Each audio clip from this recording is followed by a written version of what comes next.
Let us go to current electricity 18. The previous video was not clear, so I am uploading again. What it is, find the potential difference across the 10 ohm resistor. This is a 10 ohm resistor. What is the potential difference across this? Means, okay, and this is a cell of 2 volt, internal resistance 1 ohm. This is a cell of 3 volt, internal resistance 1 ohm. It is written like this: 3V, 1 ohm means this is the internal resistance. 2V, 1 ohm means 1 ohm is the internal resistance. 3 ohm, 3 ohm, 4 ohm, 4 ohm. This internal resistance 1 ohm is internal to this, means it is along this line. So you can show it here, you can show it here, you can show it here, no problem. So let us show it here, this 1 ohm, right? Similarly, this 1 ohm, let us show it here. You can show it here also, the answer will be same. Show it here, right? Now let the current from here is I1, which arrives at B. Current from this cell is I2, which arrives at B. So current arriving at this junction B is I1 plus I2. According to Kirchhoff's current law, the current arriving here is I1 plus I2. And at junction the current is 0. So the same I1 plus I2 must go to this side. So current passing through the 10 ohm resistor is I1 plus I2. So what will be the potential difference across this current I1 plus I2 into this resistance? So we need to find out this I1 plus I2. How much is I1 plus I2? So we have to find I1, we have to find I2. Now the standard rule is this I1, I2 arrives here. Then there are two different paths. So to this side it must be I1, then only this will be I1, and to this side it will be I2. It will be I2, and to this side it will be I1. Then what is the sign convention? This current I1 is entering this internal resistance from this end, so mark this as positive, this as negative. This I1 is entering this 3 ohm resistance from this side, so mark this as positive, this as negative. This I2 is entering this 3 ohm resistance from this side, so mark this as positive, this as negative. This I1 plus I2 is entering this 10 ohm from this side, so mark this as positive, this as negative. From here I2 to this side, this I2 is entering this 4 ohm resistance from this side, so mark this as positive, this as negative. And this I1 entering this 4 ohm from this side, so mark this as positive, this as negative. That's all. Now it is easy.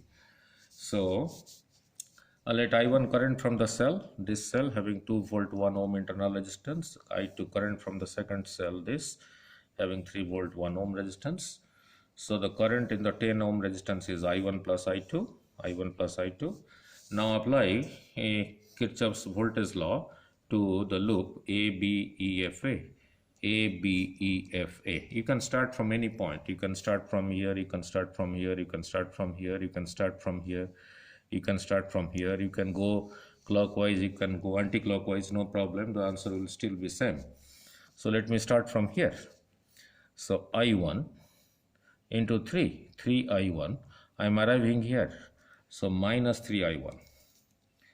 Then here from plus to minus there is a decrease, so minus 10 I1 plus I2, right?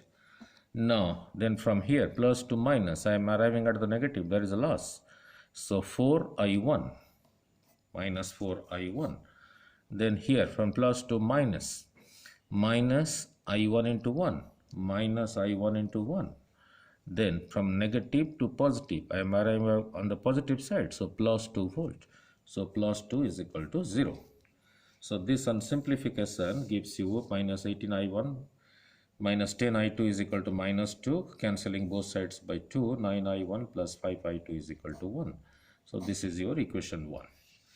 Again apply KVL to this loop B, C, D, E, B. Now apply KVL to loop B, C, D, E, B. You can start from anywhere. Let us start from here.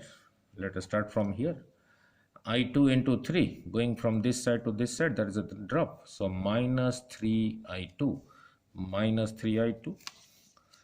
From here to here, minus 10I1 plus I2, minus 10I1 plus I2. Here, from plus to minus 4 to this side is current I2, minus 4I2. This side is plus, this side also. Now, minus I2 into 1, minus I2 into 1. From here to here, going from negative to positive. So, plus 3 is equal to 0. This, under simplification, gives you 10I1 plus 18I2 is equal to 3. So, there are two equations, equation 1 and equation 2. I multiply equation 1 by 10 and equation 2 by 9 and then subtract. I multiply equation 1 by 9, this equation by, equation 1 by 10. So 10 into 9, 90, 10 into 5, 50. So 90I1 plus 50I2 is equal to 10. I multiplied both sides by 10. Now multiply equation 2 by 9. 9 into 10. 90I1, 9 into 18.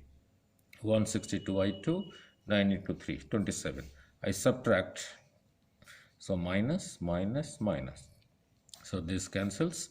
So I am left with this 50I2 minus 162I2 is minus 112I2. 10 minus 27, minus sign cancels. So I2 is equal to 17 over 1112 ampere. So put this value of I2 in either equation 1 or equation 2 to get I1 is 3 by 112 ampere. So I1 is known, I2 is known. So I1 plus I2, therefore I1 plus I2, therefore I1 plus I2 is 3 by 1112, 17 by 1112, 20 by 1112, that is equal to 5 by 28 ampere. So this is the current that passes through I1 plus I2 passes through this. So the current into this resistance is the potential difference. So the potential difference across 10 ohm is I1 plus I2 into 10. So that comes out to be 1.785 volt. Now what is the meaning? Across this end, if you connect a voltmeter, the reading will be this much. So you know current in each resistance, you know the current here, current here, current here, current here, current here, and current into that particular resistance is the potential difference across that resistance.